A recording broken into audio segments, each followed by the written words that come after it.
With the World Tour now in full swing, top-flight teams are, of course, dominating results.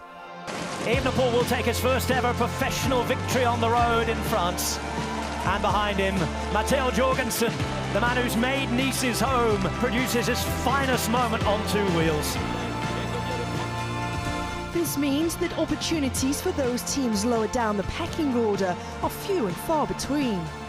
In the desert of Abu Dhabi, Mark Stewart of Corratec Fantini seized a chance to not only grab some headlines and some screen time for his sponsors, Happy birthday, Emma. I love you. But also a leader's jersey.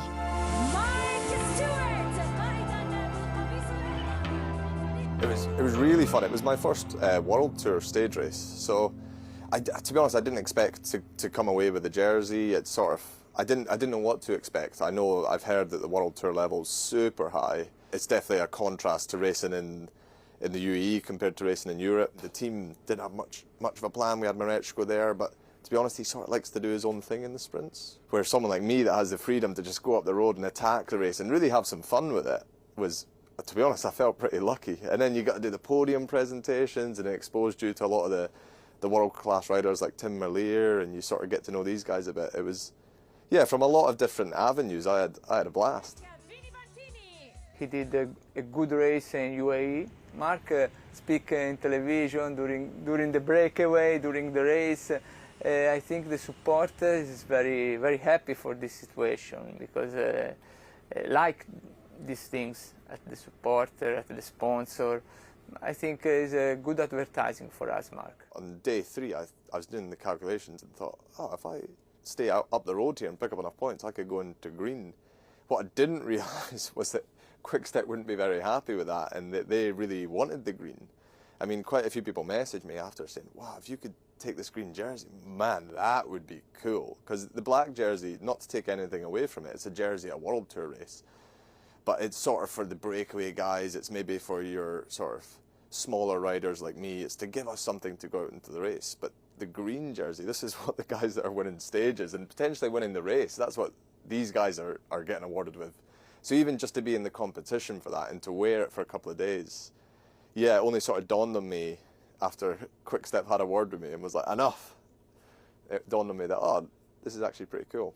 It's a dream to participate in this spectacular race. So I want to thank the RCS Sport for invitation.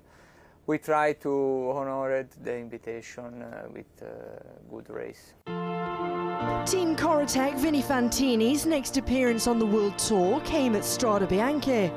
A special race for so many reasons. It's even more important for a team based just north of Siena.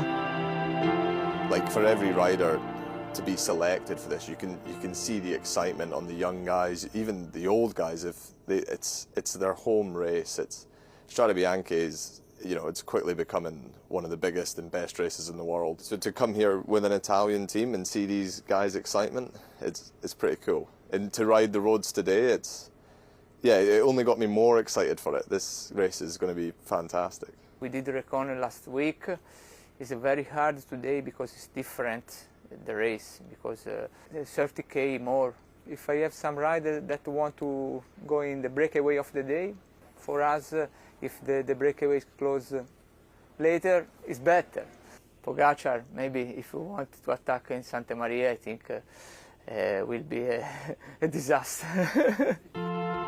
Prophetic words from Frazee, the man who was central to Stewart signing for the team at the start of this season.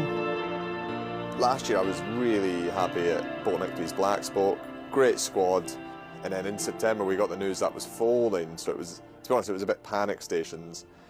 But yeah, I'd sort of sent emails and teams had looked at my training peak, but I'd actually, alongside that, messaged an Italian track rider called Liam Bertazzo, who I over the years with the circuit I'd got to know. And I said, hey mate, listen, I'm struggling. I want to stay professional next year. I know that you rode professional in Italy. Is there anything you can do? Can you represent me? Because I knew he'd just recently retired, and he's a really nice guy. And he said, yeah, well, funnily enough, I'm hanging out with the DS, the head DS of Corratec tomorrow. I'll ask him, I'll have a word. Right enough, the next day he messaged me saying, yep, he's keen. And then 2 days later, Francesco Frassi messaged me, the head DS, and said, yeah, we're keen to have you. I'm very happy because Mark is a good rider, Mark a good person.